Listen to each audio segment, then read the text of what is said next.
మనం గనక చూస్తే విజయ్ దేవరకొండ నటిస్తున్న తాజా చిత్రం తాలూకు షూటింగ్లో ఆయన విజువల్సో లేకపోతే ఇమేజెస్సో లుక్ అంటారా, ఫస్ట్ లుక్ గెటప్కు సంబంధించిన ఇమేజెస్ లీక్ అయినాయి. ఒక స్టిల్ బయటకు వచ్చింది.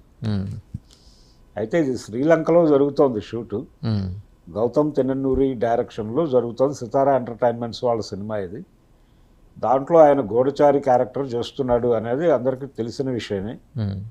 అయితే గెటప్ రివీల్ చేయటం అనేది అది వ్యూహాత్మకంగా చేస్తారు మామూలుగా. తర్వాత ఒక ఫంక్షన్ పెట్టి ఒక ఈవెంట్ జరిపి అలాగా.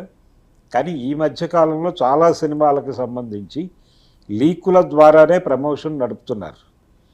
ఈ లీకు అవటము, తర్వాత ఈ ఫోటోని సోషల్ మీడియాలో ఎక్కడా ఉండనివ్వకుండా తీసేయమనటము, తీసేసినప్పటికీ ఇంకా ఈ ఫోటో వైరల్ అవటము, ఇదంతా చూస్తే వీళ్ళు ప్రచారంలో భాగంగా ఆ సినిమాకి సంబంధించినటువంటి చర్చ ప్రజలలో ఉండాలి అనే ఉద్దేశంతోనే వాంటెడ్గానే, అంటే యూనిట్ నుంచే లీక్ అయినట్టుగా కనిపిస్తోంది. అది వ్యూహంలో, ప్రచార వ్యూహంలో భాగంగానే ఈ మధ్య కల్కి విషయంలో కూడా జరిగింది. అది కల్కి విషయంలో జరిగింది. తర్వాత ఇంకో 2-3 సినిమాల విషయంలో కూడా ఈ గెటప్లు రివీల్ చేయటము, ఫోటో ఒకటి బయటకు రావటం, ఏం జరుగుతోంది అని ఒక డిస్కషన్ జరగటము, సినిమా మీద క్యూరియాసిటీ పెంచేటువంటి ప్రయత్నాల్లో భాగంగా చేస్తున్నారు ఇలాంటివి.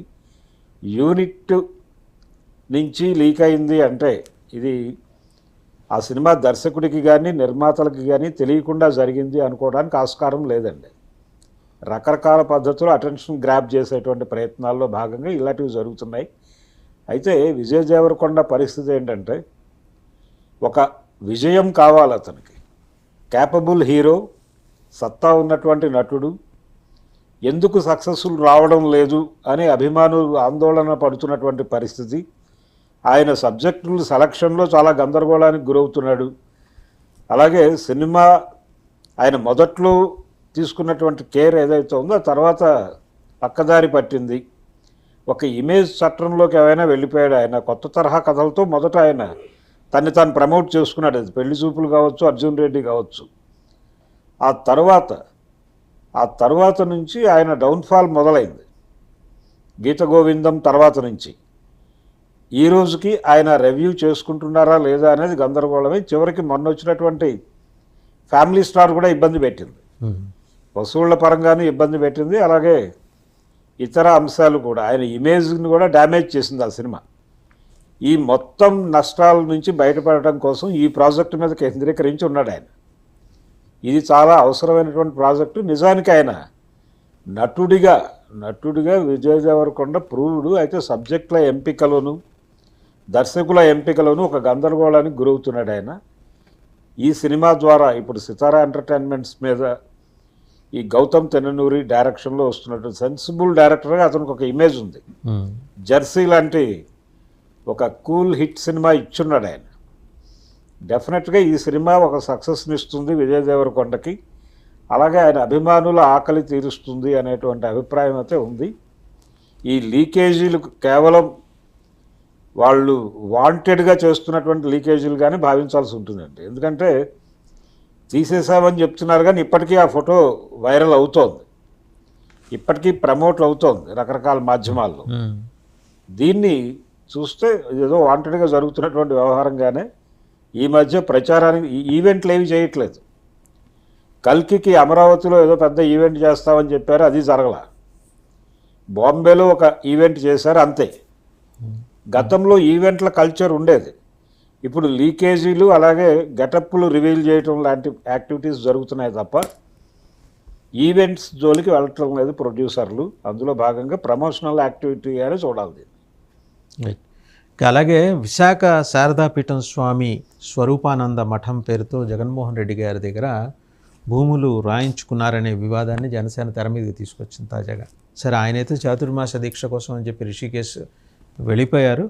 అక్కడ వేద విద్యార్థుల కోసం అని చెప్పేసి కొత్త వలస గ్రామంలో 2 సర్వే నెంబర్లో భీముని కొండ మీద ఈ భూములు తీసుకున్నారు. దానికి మొత్తం అంటే చాలా నామినల్ ప్రైస్కి తీసుకున్నట్టున్నారు. ఇదంతా కూడా ఏంటంటే ఆధ్యాత్మిక కార్యక్రమాల కోసం అని ముందర చెప్పారు, కానీ ఇప్పుడు ఆదాయం కోసం అని చెప్పి సవరణ చేసుకున్నారు. వ్యాపార అవసరాలకు వాడతాము అని చెప్పేసి ప్రభుత్వానికి లేఖ రాశారు. ఈ భూమికి 2 కోట్ల ప్రజాధనం పెట్టి కూడా రోడ్డు వేశారు. ఇప్పుడు సడన్గా ఈ వ్యవహారం ఎందుకని తెర మీద తీసుకొస్తున్నది జనసేన? జనసేన మొదటి నుంచి కూడా జగన్కి సంబంధించి, జగన్ సమర్థకులకు సంబంధించి ఆయన వెనకాల ఉన్నటువంటి అన్ని ఏరియాల్లో ఉన్నటువంటి శక్తుల మీద ఒక దృష్టి పెట్టి ఈ విశాఖ స్వామి గురించి కూడా మాట్లాడటం జరిగిందండి. గతంలోనే మాట్లాడారు. ఇది కొత్తగా ఎజెండాలోకి వచ్చిన మళ్ళీ కొన్నాళ్ళు ఆపి మళ్ళీ వాళ్ళ తెర మీద తీసుకొచ్చారు. అంటే ఆయన పరిస్థితి ఏంటి? ఆయన టోటల్గా గాయమైపోయాడు, ఎక్కడ కనిపించట్లేదు. అంటే ఆయన ప్రతి ఏడాది 3 నెలలు 4 నెలలు ఆ చతుర్మాసం కోసం ఋషికేశ్ వెళ్తారు. అందులో భాగంగా వెళ్ళారు ఋషికేశ్. ఆయన వాళ్ళు చెప్పినట్టయితే పారిపోలా. లేదు, అంటే పారిపోయారు అనేటువంటి ఒక ఇంప్రెషన్ కలిగించడం కూడా పొలిటికల్ వ్యూహంలో భాగం. అంటే ఆయన కార్నర్ చేసేటువంటి ప్రయత్నం. అలాగే ఆయన మీద ఒక బ్యాడ్ ప్రోపగాండా కూడా జరిగింది, ఆల్రెడీ అయిపోయింది. కూటమి గెలుపు ఎప్పుడైతే నిర్ధారణ అయిందో ఆయన కూడా టార్గెట్ అయ్యాడు పొలిటికల్ సర్కిల్స్లో. పర్టికులర్గా కూటమి నాయకులు ఆయన కేంద్రీకరించి రకరకాలుగా మాట్లాడారు. ఆయన ఎక్కడి నుంచి ప్రారంభమైంది ఆయన జీవితం? ఆయన ఏదో బ్యాట్లు అల్లుకుంటూ జీవితాన్ని ప్రారంభించి తర్వాత ఆధ్యాత్మిక జీవితంలోకి వచ్చి ఇదేదో లాభసాటి వ్యాపారంగా ఆయన ఓపెన్గా తన బయోగ్రఫీలను రాసుకున్నారు. ఆయన అదే తప్పేం లేదు. ఆయన దీన్ని విపరీతంగా మాట్లాడుతున్నారు బయట.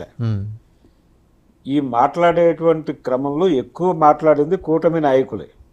కూటమి, పైగా వైజాగ్ సెంటర్గా ఉన్నటువంటి కూటమి నాయకులు మాత్రమే కాదు, ఇతర ప్రాంతాల్లో ఉన్నటువంటి కూటమి నాయకులు, వ్యాఖ్యాతలు కూడా ఆయన్ని టార్గెట్ చేసి మాట్లాడటం మనం చూసాం. అందులో భాగంగానే ఇప్పుడు జనసేన మరొకసారి ఆయన పేరు ప్రస్తావన తీసుకొచ్చి తెలంగాణలో కూడా చాలామంది ఆంధ్ర స్వాములకి స్థలాలు ఇస్తారని ప్రకటించండి కేసీఆర్ గారు. అవి కూడా ఇప్పుడు చర్చకు వచ్చేటువంటి అవకాశాలు కనిపిస్తాయి. కోకాపేటలో 2 ఎకరాల భూమి ఎకరం రూపాయి చొప్పున. అవును, ఎకరం రూపాయి చొప్పున. అలాగే జూబ్లీ హిల్స్లో కూడా ఒక ఆధ్యాత్మిక కేంద్రం ఏర్పాటుకి సహకారం అందిస్తాము అనే మాట కూడా చెప్పారు. అయితే అది ముందుకు వెళ్ళలేదు. తెలంగాణ ప్రభుత్వం కూడా ఆయనకి సానుకూలంగా స్పందించడం జరిగింది. వీటన్నిటి గురించి కూడా బయటకు తీసుకొచ్చి మాట్లాడి ఏం జరుగుతోంది అనేది జనాల ముందు పెట్టి జగన్ని బదనాం చేయడంలో భాగంగానే ఈ స్వామిని కూడా టార్గెట్ చేస్తున్నట్టుగా కనిపిస్తుంది. సో అంటే ఆయన భుజం మించి పేల్చే తుపాకి జగన్మోహన్ రెడ్డి వైపు గురిపెట్టినట్టే. లేదు, జగన్మోహన్ రెడ్డే టార్గెట్. జగన్మోహన్ రెడ్డి టార్గెట్. ఆ టార్గెట్లో భాగంగానే ఈయన స్వామీజీ.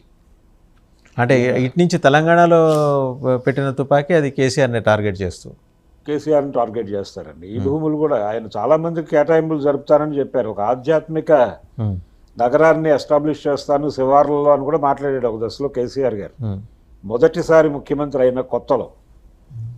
అందులో భాగంగానే చాలామందికి పరిపూర్ణానందకు కూడా ఆయన ల్యాండ్ అలాట్ చేస్తారని హామీ ఇచ్చారు. అది జరగలేదు, కానీ హామీ ఇచ్చిన మాట మాత్రం వాస్తవం.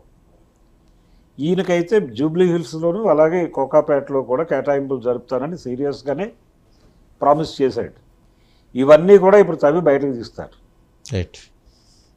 అలాగే ఇందాక మనం మాట్లాడుకుంటున్నప్పుడు రేవంత్ రెడ్డి గారి ప్రస్తావన కూడా తీసుకొచ్చామండి. కేంద్ర బడ్జెట్ మీద చర్చ లేపుతూ ఆయన నిర్ణయం వెనక ఏదన్నా వ్యూహం ఉందా అంటే 8 ఎంపీ సీట్లు అయితే గెలుచుకున్నారు, but Congress head quarters is somehow not convinced. ఆయన మరిన్ని సీట్లు మీరు తెచ్చుకొని ఉండాల్సిందని చెప్పేసి